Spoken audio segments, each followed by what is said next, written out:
I think you've had one of the most fascinating careers of anybody that I've talked to, and there's a lot of Really? ground I'd love to cover here. But the place I'd like to start, I was wondering if we could try to paint a picture of you were a central figure in the beginnings of what we call fusion music, and Uh-huh. I'm wondering if we could sort of paint a picture of what the music scene looked like at that time when you were coming up, when you started playing with Herbie Hancock's groups and in recording your own groups, uh, Surely. sort of where you first heard, people blending, let's say, rock and funk rhythms with jazz, Mm-hmm. and what your Surely. first impressions of that music were. Surely. Let me preface that by saying before I joined Herbie Hancock's group, I was listening to like post bebop music, the Miles Davis quintets, the John Coltrane music, and I would say a year or so before I joined Herbie Hancock, Miles Davis's record came out, "Bitches Brew," and that musical genre sort of set the stage for the Mwandishi concept of music exploration. Hmm. And so, yeah, after listening to that music, that kind of attuned my musical ears to that kind of open-ended, you know, open skies type of improvisation, as opposed to just being locked down by reading chord changes, as so to speak. Sure. So now let me ask you this: at that time, what were some of your earlier influences, and did you focus on in particular crafting a particular style, a personal style? You certainly have a distinctive Absolutely, style. absolutely, And what did you do absolutely. to go about trying to find your own voice as a trumpet player? Yeah, I remember, of course, my when I first started, my first trumpet teacher influence was Louis Armstrong. My mother knew him because she was a member of the original Cotton Club, and she knew everybody in show business. But at that time, I was like 9, 10 years old. It really didn't have any emotional or psychological impact upon me at that particular time. I was just too, young. Hmm. But then to answer your question, in the middle of, I'd say in my junior year of high school, I met Miles Davis, who stayed at my parents' house for 1 week, and he took me to hear his group play. And at that time, in his group was John Coltrane, Cannonball Adderley, Wynton Kelly, Paul Chambers, and Philly Joe Jones. And that experience made an indelible impact and imprint on my musical being. I said, wow, I had no idea you could make those kind of sounds or impact on somebody's being through music.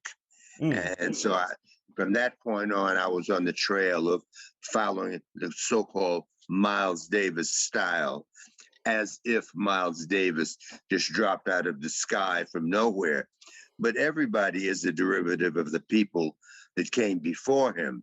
Miles Davis's hero was a gentleman named Freddie Webster, style, sound and conception and everything. John Coltrane was a derivative of Dexter Gordon, his predecessor. Clifford Brown was a derivative of his predecessor, Fats Navarro. And Clifford Brown was the predecessor of Lee Morgan. Well, that's how the tradition goes. So you have to be aware of where you came from before you can realize where you are at the present time in terms of your style or concept or whatever. Hmm. Sure. So how was it that you first were introduced to Herbie Hancock, and what was it to get? What was the origination of that group? Yeah, well, that's an ironic story because I was following Miles Davis around like a little puppy dog, trying to copy his style. And I remember Miles Davis told me, don't copy him, get my own style. Hmm. That sort of just like water off a duck's back. I said, yeah, yeah, yeah. I still just like the way you play. Sure, sure. Anyway, I used to always go hear Miles Davis, and Herbie Hancock was in his group. And I was always like, everything Miles Davis did, I wanted to do. Miles Davis had, sports cars. So I was in Ferraris and stuff. So I was always admiring sports cars.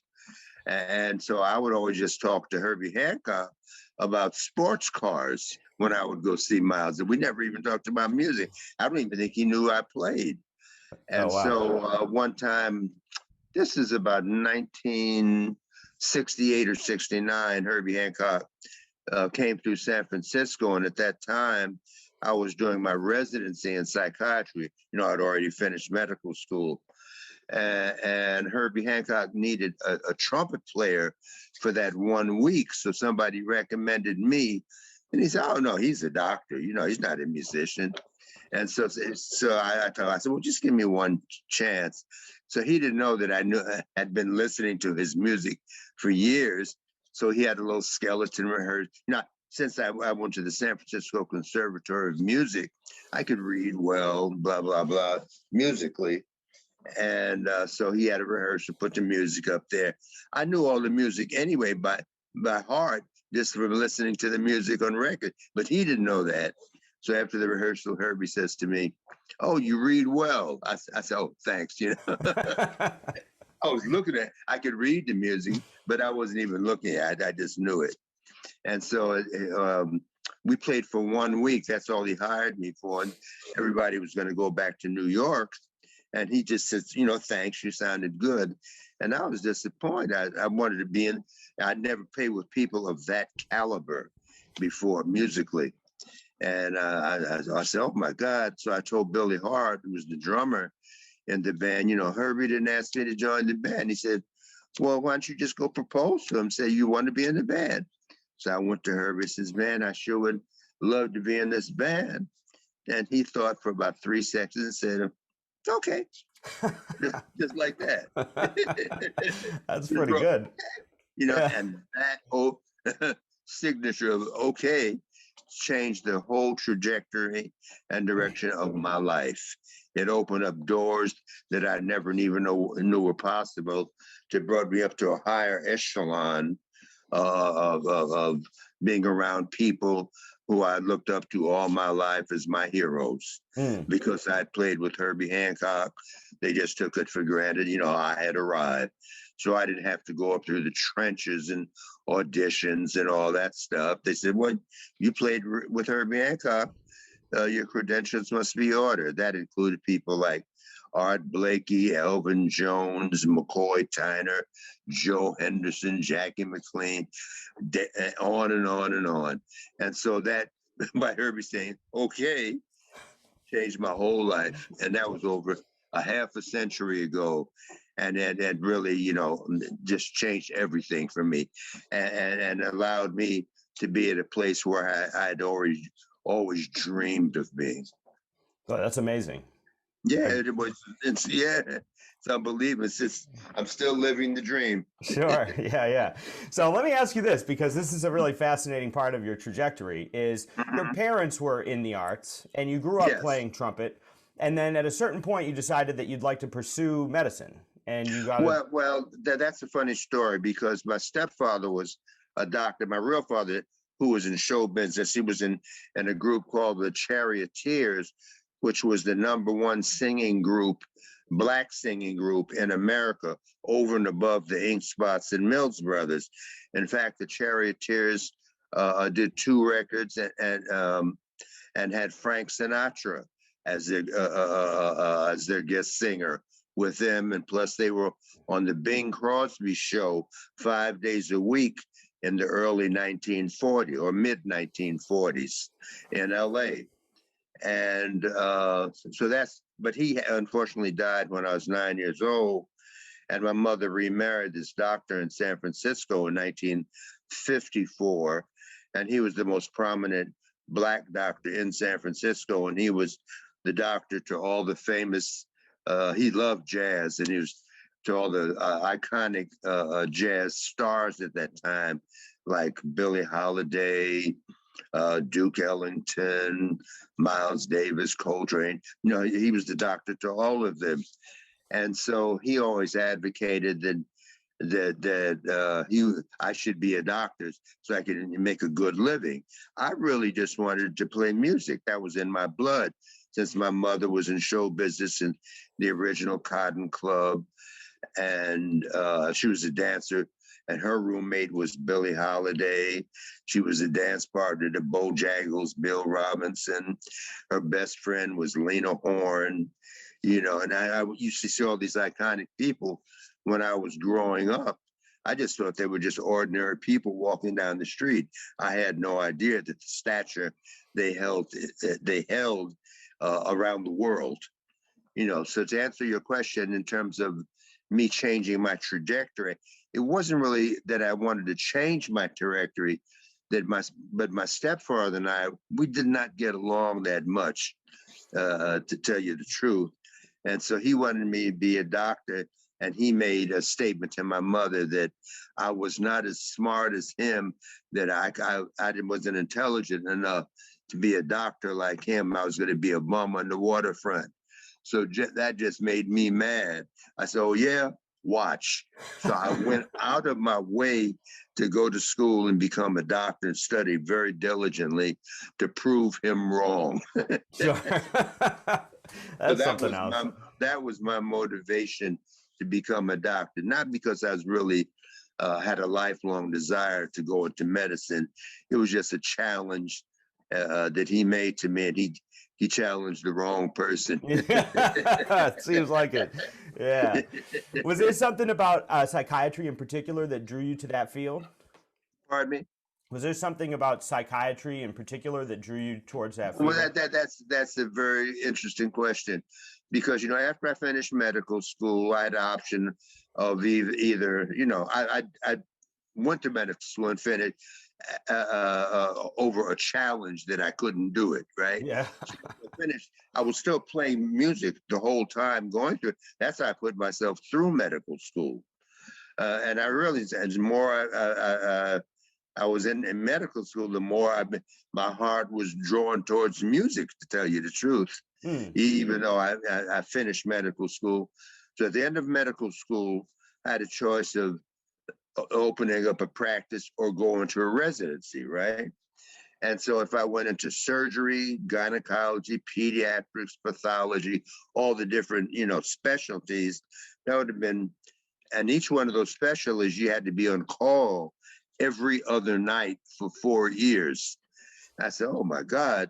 But then I saw psychiatry, the on-call schedule was on call overnight once every 45 days. I said, aha, that gives me more time to play music. So that's why I went into psychiatry. Sure, that's fascinating. Yeah. In a roundabout way. Yeah. Makes sense. Yeah. There may be some people listening to this who are not aware of the inherent challenges of being a trumpet player, but that is not an easy instrument. I think that playing the trumpet is one of the most difficult instruments, because if you play the drums, you have a stick, you hit the drum sounds like a drum. Play the piano, you push the key down, the piano sounds like a piano. A saxophone, you blow the mouthpiece, the reed vibrates. That's what makes the sound. But with the trumpet, buzzing your lips into a steel mouthpiece, your lips makes it sound. So flesh against steel, which is going to give the quicker. Of course, the flesh, your lips get cut, your lips hurt, you know. And so, and then plus, it's just a challenging instrument over and above. The trumpet, and I would say trombone also, are the most difficult of the wind instruments to play. Sure. So it must have taken you must have had a lot of discipline to be able to finish not only a medical degree, but at the same time also be playing trumpet on that high a level. Yes. You know, people ask, well, there's another aspect of my life that's very interesting when you mention the word discipline, is because at the age of 14, when I first moved to San Francisco, when my mother remarried, it was during the summer, I had no friends. So my parents took me to see the Ice Follies in San Francisco. And it's the first time I ever seen figure skating. And I was just enthralled by the sound of the blades going over the ice. And one of the stars that seemed to do these axle jumps, double axle, and the spinning, that intrigued me. And so even before I started high school, he gave lessons during that summer, and he was one of my first teachers. And I became fanatical about skating, and I became the first Black person on this planet to ever compete in figure skating championships. And Wow. I competed in the Pacific Coast Championships. But the ironic thing is that since I was the first Black person to compete in those championships, it was sort of like Jackie Robinson in basketball. I ran into so much racial prejudice. Mm. Like in San Francisco, such a liberal city, they would not let me join the figure skating club because I was Black. Wow. So again, that just made me mad. So I went out of my way. I said, well, they won't let me in the club, I'm going to be better than them. you know. But ironically, right after my first year of college, I joined the Air Force, and I was still skating. I went and moved to Denver, Colorado, where they had a base there. And the Denver Figure Skating Club, with open arms, wanted me to represent them in their competitions. So I trained in Colorado Springs with the Olympic team, and I really became fanatic. I thought that was going to be my calling in life from age 14 to 21. I was on the ice every morning during high school, 5:30 in the morning, with just competitors, not public sessions. And during the summers, I was on the ice from, say, 5:30 in the morning until 10 o'clock at night. You Wow. know, all those double axles and triple southouts, flank handles and stuff that you see. I was Sure. doing that in high school. Wow. Because, you know, my dream was I wanted to be in the ice follies. And then after I finished medical school and I was doing all these double act, I wanted to get a job with the ice follies, but all they let me do was scrape the ice on the intermission because I was Black, and they wouldn't allow me backstage with the ice folliette girl because I was Black, you know. Wow. Yeah. And so then finally, when I finished medical school, I went to see the ice follies and visit my first teacher, who was still a star, a gentleman named Richard Dwyer, wonderful skater. And by this time, they had a token Black skater in the ice follies. Now check this out. This is in 1968. Forget his name, but anyway, the mentality of the show then. He's dressed up in a red, white, and blue Uncle Sam costume with a big Uncle Sam hat, skating to Old Man River. Mm. You know, I said I wanted to be a part of that. Sure. But speaking of the ice skating, Miles Davis, one time my parents brought him to see one of my competitions. And with his sense of humor, I went to see him that night at the club, and he stuck poking fun at me in front of the musicians, and in his voice, he says, "Hey, Eddie, where's your skating skirt?" Yeah. Stuff. So I say all this to say, you mentioned the thing about discipline, about being a doctor, being a musician. I think there are three aspects of discipline in my life. Of course, figure skating takes discipline, hours and hours of practice, you know, because when you're doing those double and triple jumps, you have to have concentration and discipline, or else you're going to be upside down and land on your head. Right. It takes discipline at an early age from when you're studying music, because music teaches you symmetry and balance, teaches you math, 3/4 time, 5/4 time, 4/4 time, and the study of medicine discipline. You have to study accumulative knowledge every day. You can't cram it. Right. So my answer to people, well, how did you do all these three major things? I think that when you learn discipline at an early age, it's priceless, because it's hard to learn discipline when you get older, because there's so many more life distractions interfering. So I was very lucky. I had the figure skating, the music starting at 9 years old, and so after that discipline at an early age, medical school was a piece of a walk across the park. While other people were struggling, studying, sweating bullets to get through medical, it was a piece of cake. That's amazing. Because I knew how to study. You know, study habits, you know, organization. There's a time to go to school. There's a time to practice your figure skating.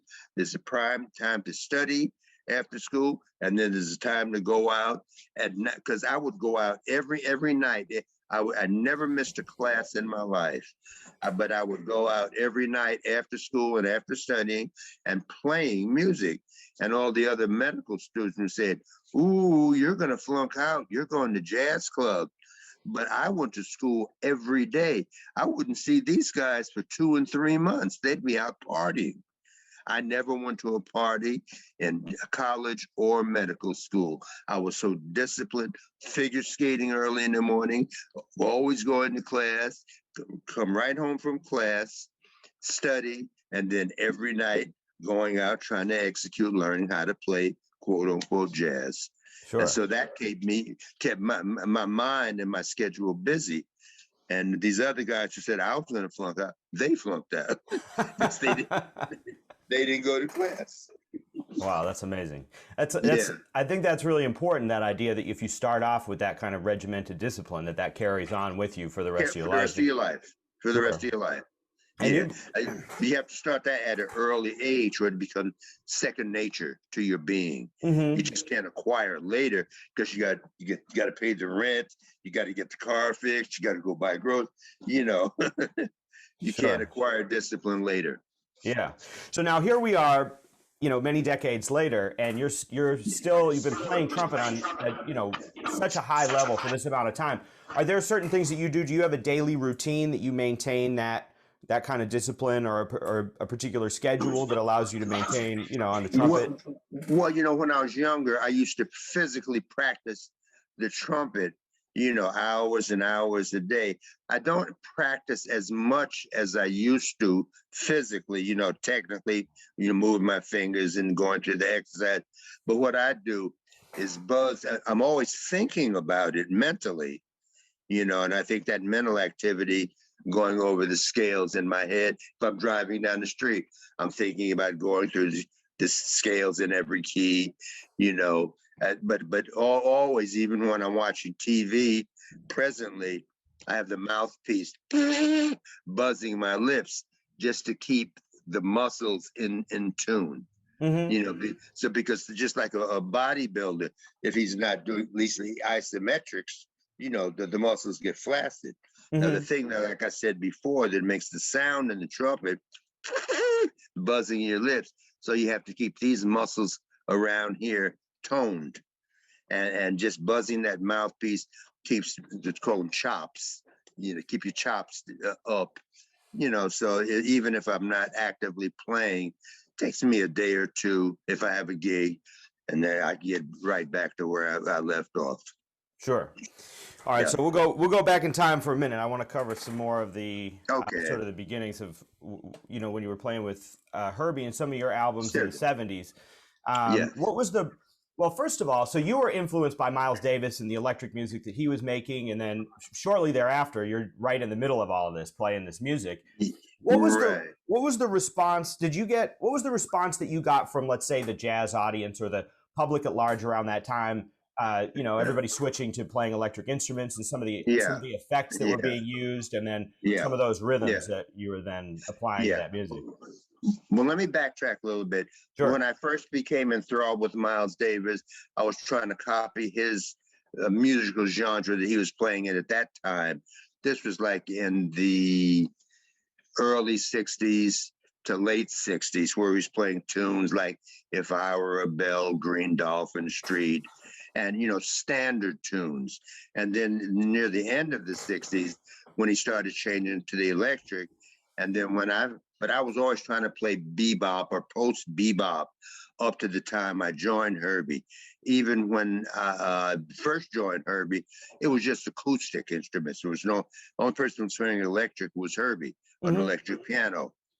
But then on my third album, was called Sunburst. Mm-hmm. The day before the album, the producer, well, he hired all these so to speak, fusion musicians like Alphonse Johnson on bass, who was with Weather Report, George Duke, fantastic keyboardist, Harvey Mason, the drummer, who was on Herbie's original Headhunters.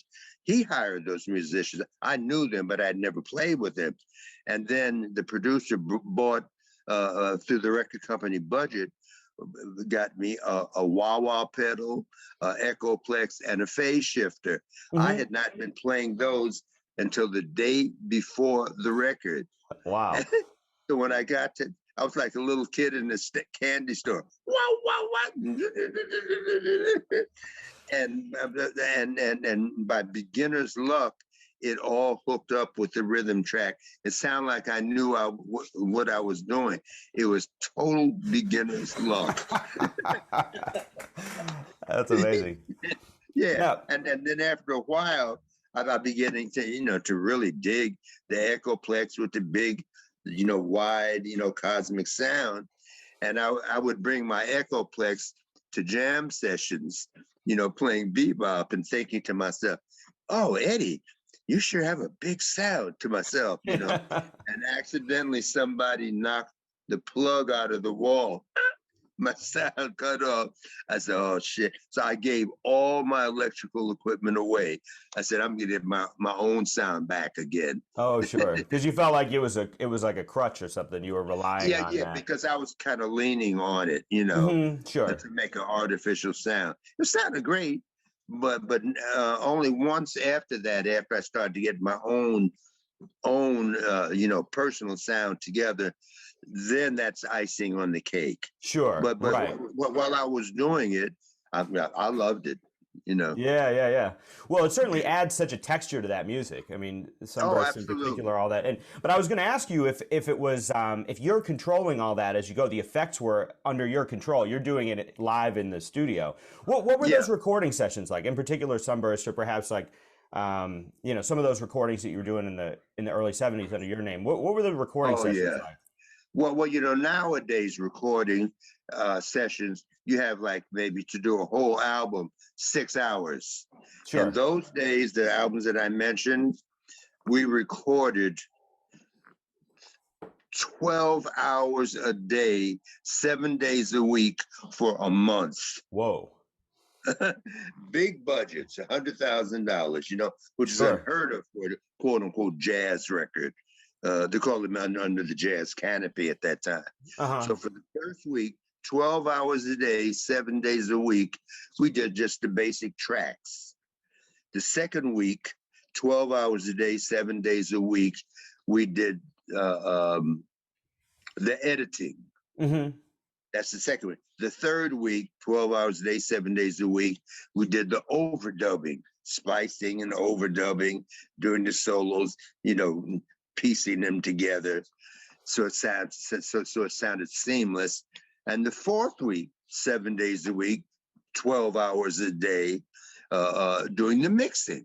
So a month it took to do those records. So when it came out, it sounded fantastic. I would hope so. Sure. Yeah.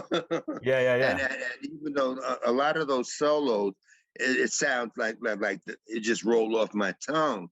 Sometimes it would take 12 hours for me to do a solo of 32 bars, Wow. I would do a bar at a time and splice it together where it sounded like it was seamless. But even though that was like a punk way of doing it, after listening to it in retrospect, it became incorporated in my style. So it was like a painful learning experience, so to speak, for myself. Sure. And then that became part of the way I started playing. Sure. So now, were the compositions written sort of as a part of the recording process, or did you come in with the compositions in advance? The compositions that I would write, because I'm not a composer, so to speak, were just like sketches, and let the band, fill in the gaps. I just write, like landscapes, areas of sound and let everybody contribute their own personal thing in there. Because as the percussion player in a famous saying, he said, a collective portrait far supersedes any self-portrait. Mm-hmm. Rather than me writing in all the parts, that's just my narrow way of looking at things. But when everybody gives a contribution, the music becomes much more vast. Sure. So you're coming in with sort of the foundation, the skeleton of it, and then you just allowed everybody to bring their own personality Absolutely. to that music. And yeah, it was almost like a conversation rather than me write everybody's part. Then I think that narrows the whole musical scope of things. Mm-hmm. Sure. Wow, that's Yeah. fascinating. And it's interesting too, because that's such a different approach, I would think. The approach of spending, let's say, that amount of time on the recording and then on the splicing and the editing and the mixing and everything like that, that seems to be a departure from the way that you'd create, let's say, a jazz record in 19, Exactly. It's not the creative process. It's almost like going to the lab and putting Frankenstein together, rather than, the creator making it. Right. Yeah. But it's fascinating because listening to, Realization and all this stuff, it is very cohesive. It's all, you wouldn't know it in a million years. That's just the way it was. There was no overdubbing of solos. There was no splicing. What you heard on the album Realization and Inside Out, that's the way it was. That's the way we played. And I'm glad you mentioned those two albums, because those two albums were, if you notice, were really the most part the personnel on the Mwandishi band. Sure. Right? And those two albums were the unadulterated way the Mwandishi band sounded, as opposed to Herbie Hancock, who his Swahili name is Mwandishi. On his records, there were the record company wanted those albums to be more or less more commercially appealing, a little more watered down for the general public. But those two albums, the guys in the band were gracious enough to allow me to put it on my name. That's the way the Mwandishi band really sounded. Okay, so those two records in particular, you did more of it was less of the overdub and more of the. Absolutely, just playing. Absolutely, you just played it. Yeah. Well, what you heard is the way it was. Oh, fascinating. Okay, but then so let's say like Sextant or something like that. When you were recording that with Herbie, that was more of the way that you described Sunburst, where it's going to be more of, let's say it was more of the overdubs and more of the editing and things of that nature. Sextant, let me think. Sextant, something the soloing. I don't remember ever overdubbing on. I know Herbie, a lot of his synthesizing stuff, the layer upon layers and stuff. They came back and overdubbed that at a later date, but for the most part, all the soloing that the horns would do was just the way it was on the actual date. Okay, interesting. And I never remember coming in overdubbing a solo on Sextant. Sure. So that was more in line with sort of the older approach, but it was a little bit more over, like the synthesizers and things. Absolutely, with Pat Gleason and stuff on the synthesizer, and Herbie overlaying, and then the engineer tweaking those, like doing some special effects on Billy Hart's cymbals and stuff. Yeah, sure. Yeah, it must have been fascinating to hear a lot of that stuff, because that was really the cutting edge of some of the synthesizers and the technology and everything. It really was. It really was. That band was really ahead of its time. Sure. Yeah. With that group and your own groups, to whatever degree you were playing, regularly touring or playing live, were you playing rock clubs or were you playing jazz clubs, or what was the environment of playing live? It was more or less jazz clubs, I would say. Yeah. At that time, it really hadn't crossed over to the big venues, the rock venues that are available nowadays. Yeah. Sure. And then this whole time, so if let's say you spent a month recording one of your albums and you got to be there for 12 hours a day, 7 days a week, did you put for a month? I didn't see the sun. That's something else. Wow. So you would have had to put your medical practice on hold for that amount of time. Absolutely. And it was really nice. It wasn't you know, you see my medical practice, when I first started practicing medicine, which I did for 11 years, I had my license, but I was just playing music. I never even thought about practicing medicine, you know. Then one day, you know, I said, wait a minute, I have a license. So I went to this guy, Dr. Jackson in San Francisco, and told him, I said, well, you know, Dr. Jackson, I'm a doctor and have a license too, but I have to tell you that I'm really into music. So if I get a tour, I have to go. So he just laughed and said, ha, ha, ha. Well, lad, just let me come and beat a bongo on your tour. And he hired me, and 5 days a week at full salary. And even when I'd get tours, 6 or 7 weeks, tours wouldn't even be there. He would pay me when I wasn't even there. Wow. And so what an ideal job. And I only worked like 4-5 hours a day. And sometimes I'd be going 7 weeks on tour, and I'd still get paid. Wow. So I had my cake and ate it. That's amazing, huh? It is amazing. Being able to juggle those two careers, it's not like, it's a difficult prospect, but the fact that you had that means that it gave you a certain degree of support and a little bit of, I would imagine it gave you a little bit of peace of mind in being able to play the music. But it wasn't like when you see on TV, Ben Casey, you know, the doctor, you know, on TV. Sure. It wasn't that traditional doctor's office. I would always bring my horn to the gig. I mean, to the doctor's office. In between patients, I'd be in my back office practicing the trumpet. And it was in the Haight-Ashbury district in San Francisco. So I knew all the street people. And so sometimes, you know, friends of mine, they'd come in, be waiting in the doctor's office to see me. So the nurse would say, oh, do you want to see Dr. Henderson? They say, oh, no, I hear him practicing. I don't want to disturb him. He would be mad. He's got a gig tonight. That's incredible. Yeah, it was different. So I you know, thinking back, you know, I must have had a rabbit's foot in my back pocket my whole life. Yeah. I don't know. That's something else for sure. So in your records throughout the 70s, you were dealing with a lot of funk rhythms and a lot of rock rhythms, and things of that nature, the electric instruments. And then, you know, in the last, since probably, I guess it would be, you can correct me if I'm wrong, but since at least the late 80s, you've been playing largely acoustic music. Playing with an acoustic group, and you know, and that was a conscious choice. I was going to ask if it was a conscious choice. Yeah. I heard that coming around the corner. Yeah, there you go. The reason I say it's a conscious choice because, as I said, when I joined Herbie, I was just beginning to learn how to play the vocabulary of bebop, post bebop. Then when I joined Herbie, it was more or less like open skies, you know. And I always felt that my bebop playing was inadequate, so to speak, you know, playing changes. And so after that ended, and then after practicing medicine and then moving back to New York, I sort of realized that I had to more or less go back and clean up some of my shortcomings musically.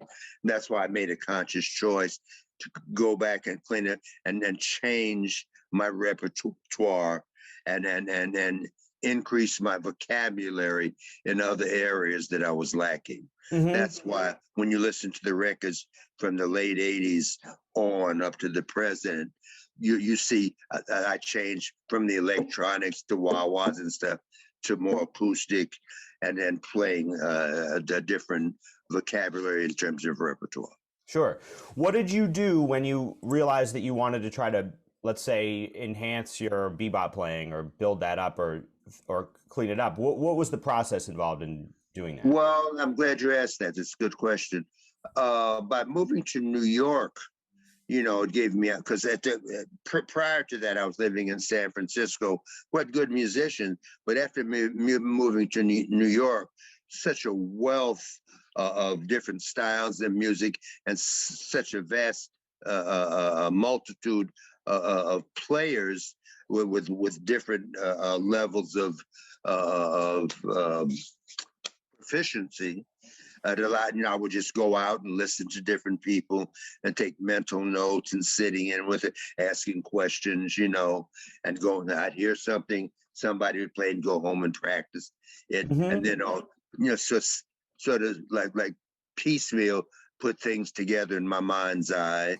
And then I said, oh, wow, that's how you do that, Sure. step by step. And then that was the problem because, in the old days, like when Charlie Parker and Miles and stuff were coming up, they didn't have all these schools like they do nowadays, like New England Conservatory, Juilliard, the New School, and all that stuff. Just like I was just saying, people would go out and compare notes between musicians, That's more or less was advantageous to me by moving to New York and going out and meeting new musical friends and just gathering more musical information to incorporate into my musical being. And that sort of helped me grow musically and then also helped to kind of formulate and evolve my own musical style. Sure. Is that what made you want to move back to New York? Well, the reason I moved back to New York because I was doing very well in San Francisco, juggling the doctor's thing, and which allowed me to tour and playing almost every night there because the Keystone Corner was there.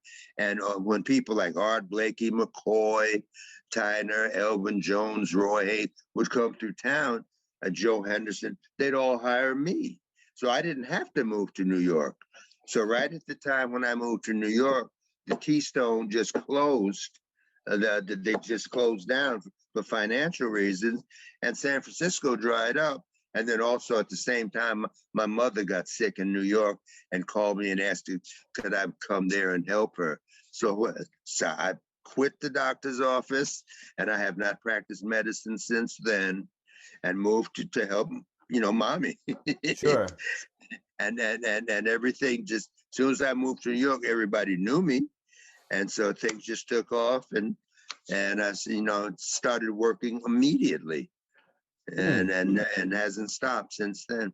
Wow, that's something else. So since then you've been full-time musician and Full-time, yeah, and professor and just as well. started teaching also. Okay. Because who was it?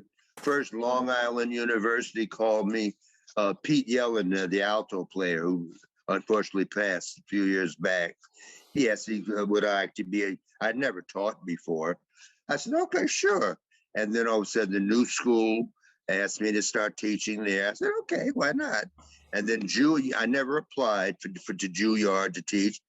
Juilliard called me and said, would I like to be a teacher at Juilliard? I said, why not? And then that lasted for about 5 years, 5, 6 years.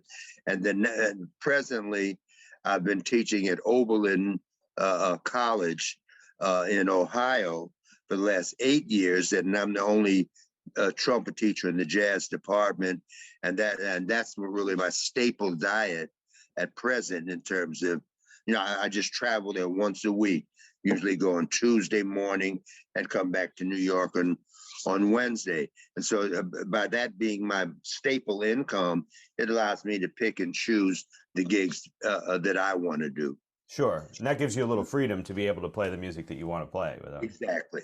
Yes. Yes. I don't have to play weddings and stuff. Yeah. I know that world very well. Right. Yeah. What was the origin of the Cookers? Origin of the Cookers is, I remember when I was in medical school, the first record, The Night of the Cookers, I don't know if you're familiar with that, with Freddie Hubbard and Lee Morgan. Yep. Well, this is when I was chasing Freddie Hubbard and Lee Morgan around like a little puppy, going to because in medical school, I was in Washington, D.C., every Saturday, every weekend, I would drive up to New York. On Saturday, I'd be at Freddie Hubbard's house watching him practice. Every Sunday, I would be at Lee Morgan's house watching and playing duets with him and going around club hopping with them. They'd allow me to sit in, pat me, and my nice puppy, So that was so The Night of the Cookers was the origin of the Cookers, that music. Hmm. And the group, present group, the Cookers, is a derivative of that first night at the La Marchal Club in Brooklyn. It was actually 2 nights. I picked Freddie Hubbard up both nights, took him to the gig, and took him back home. You know, it's a wonder I finished medical school, because I was really, on the trail of just wanting to be a musician, but I could not quit because of the vow, the bet I had with myself, with my stepfather. Sure, right. So I had to finish Yeah, isn't that something else? out of spite. Yeah. Oh man, what did you learn from Freddie Hubbard and Lee Morgan getting to hang with Oh, them well, and well, listen and practice? as we talked about before, my first music hero was Miles Davis, trying to emulate him. Hmm. And then I remember one time Miles Davis, I used to ask Miles how did he play a ballad so pretty, and he told me by him listening to singers, the way they phrased, Hmm. and then I was impressed by that. That's how I would always try to play in the style of Miles Davis. And then I remember one time, this one I was still in college. Miles Davis was staying at my parents' house, and my parents said, "Well, look, Eddie, we're paying for all these lessons for you at the San Francisco Conservatory in high school. Play for Miles." So I'd been listening to Miles's records. So by ear, I put on Sketches of Spain. Miles is in the living room listening to play with his record. I had a lucky day. I didn't miss a note, both sides of the record. And so I ran up to Miles and said, "Well, how'd you like that, Miles?" He smiled and looked at me and said, "You sound good, but that's me." Yeah. And so then the next time he came to town, and he walks in the door, he rings the bell, I open the door, he looks at me. The first thing he said, "Are you still trying to sound like me, Eddie?" But in the interim before that, the year before that, my stepfather informed me that Miles Davis's hero when he was growing up was Freddie Webster. Miles tried to imitate Freddie Webster's style, sound, concept, everything. So when Miles asked me, "Am I still trying to sound like him?" I said, "You mean Freddie Webster?" So Yeah. Miles smiled at me and said, "Everybody's a thief." He said, "I just made a short-term loan." So that was my logo at that particular time. So to answer your question, you asked me about Lee Morgan and Freddie Hubbard. Well, after my first hero, Miles Davis, kind of never waned. That's still part of my musical being. Hmm. I started, hearing Freddie's style, Lee's style, and that it, hit a nerve in my musical being. I started trying to play like them. And then also Book a Little. I love the way he played too, Sure. Yeah, yeah. because they're all from that same generation. And I started trying to play like Lee, started to play like Freddie, started to play like Booker, tried to play like Miles, tried to play like Clifford Brown.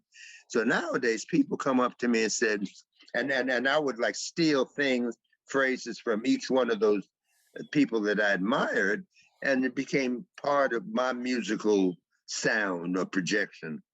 So nowadays people come to me and say, "Oh, Eddie, I like your style." Then I say, "My style? No, that's the shit I've stolen from other people." Together, Yeah, you that's know. something. Sure, sure. Yeah. I'll tell you, Miles has a reputation, of course, of being kind of difficult, but it sounds like he was very kind to you, and he really taught you a Well, lot. he had that difficult and nasty side too. Now. Sure. Yeah. He was a unique individual. He could be nice and sweet as honey, and 2 seconds later he can make a U-turn on the freeway and be a total, nasty. Sure. So I just take that with a grain of salt. I just said, "Well, look, I like the way you play, but F you." Sure. As I got older, I would stand up for myself a Uh-huh. little more. Yeah. Sure. Oh, that's tough. That's a lot. Yeah. Yeah. Because I used to ask Jimmy Cobb, because one time I used to see Miles when Jimmy Cobb was in his band, the drummer, Hmm. and Miles had insulted him, and blah, blah, blah. I saw Miles Davis punch Coltrane in the stomach. And Hmm. so I asked Jim, I said, why did you take all that stuff from Miles Davis? Jimmy just said, well, I like the way he played. That's all. I Yeah, like the way sure. he played, but a lot of his personality I didn't like. You know. Sure. Wow, that's something else. Yeah, yeah. So you're still recording albums now. You put out a couple albums in the last couple years, Shuffle and Deal and Be Cool. When you're looking Right. to put together an album, what are you looking for in terms of the music that you're going to play on those albums? Is that something that just music you've been working on? Is it music you've been Yeah, yeah. rehearsing? I more or less look for an eclectic approach. Compositions from everybody or as many people as I can get. Like I said before, the wider the scope of compositions I get, the wider the scope of the music, rather than me writing just my limited idea or concept.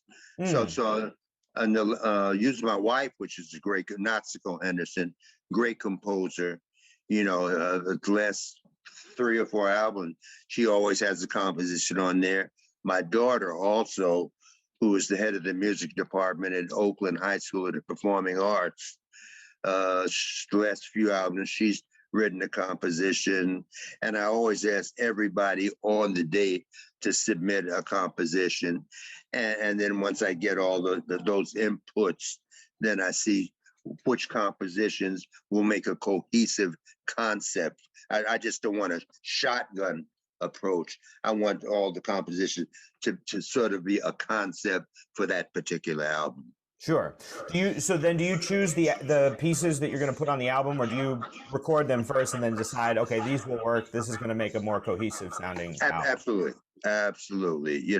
And always, rather than just say have an album, everything burning, burning, burning, burning.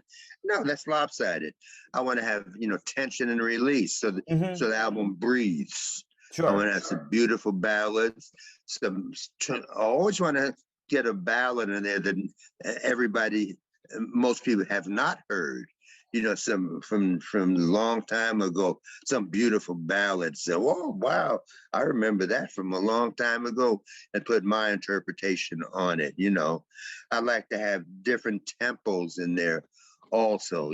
Some 3/4, maybe a tango, maybe a waltz.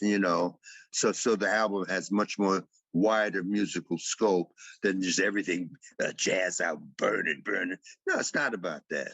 Sure. Sure. In terms of the way I look at things. Hmm. So how long have you been playing with this iteration of the Cookers?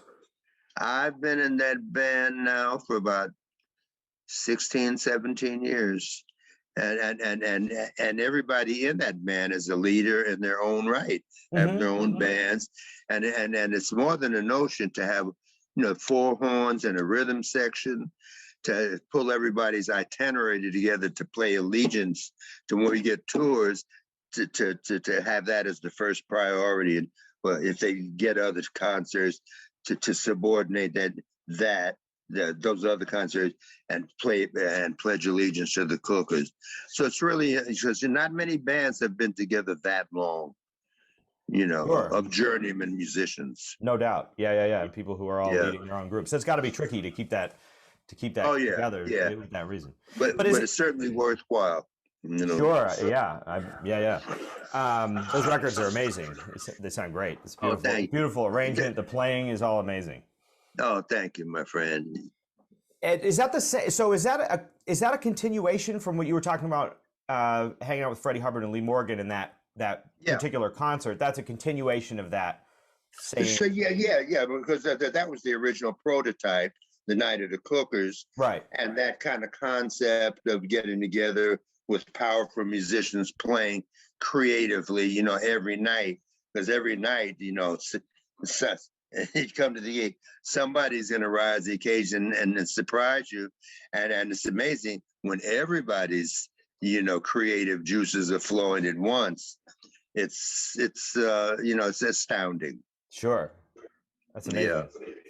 All right, I often ask this, and I think you're going to have some insight on this. But I wonder Okay. if you have any advice for young musicians who are coming up into the music world, for ways that they can either find their own artistic voice or ways that they can approach their career in music or anything of that nature.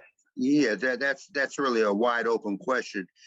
Because nowadays I see all these younger musicians going to different schools. Jazz schools, jazz institutions, and it kind of not bothers me. I'm concerned of they spend all these years of studying. In terms of after they graduate, the outlet for them to make a living concerns me. In terms of the way the world is nowadays, the opportunities and venues for them to make a living, because concert promoters, clubs, they don't want to hire you unless you have a name. Tours and stuff. You're not going to get a European tour just coming out of school, no records and stuff. So, and a lot of the students ask me, well, what should I do? And I'm kind of dumbfounded to give them a definite answer. I said, so I always ask them, are you in, I know all my students at Oberlin, I said, why do you like jazz? Why are you into jazz? Well, I like the way it makes me feel. That's a perfect answer. That's a good answer. Now, I said, now, are you in this field of music for fame and fortune or because of the love of the art form? There's nothing against fame and fortune. I have nothing against that. Great if you get it. But if that's your motivation, then if you don't get it, you're in for an acute psychotic depression. Sure. But if you're in it for the love of the art form itself, that's priceless. You can't buy that. Well, whether you become famous or make $1 million is secondary. So I always advise young musicians, make sure that you're going into this endeavor because of the love of the art form itself. It's not guaranteed that you're going to become famous.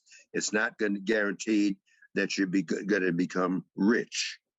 You might not.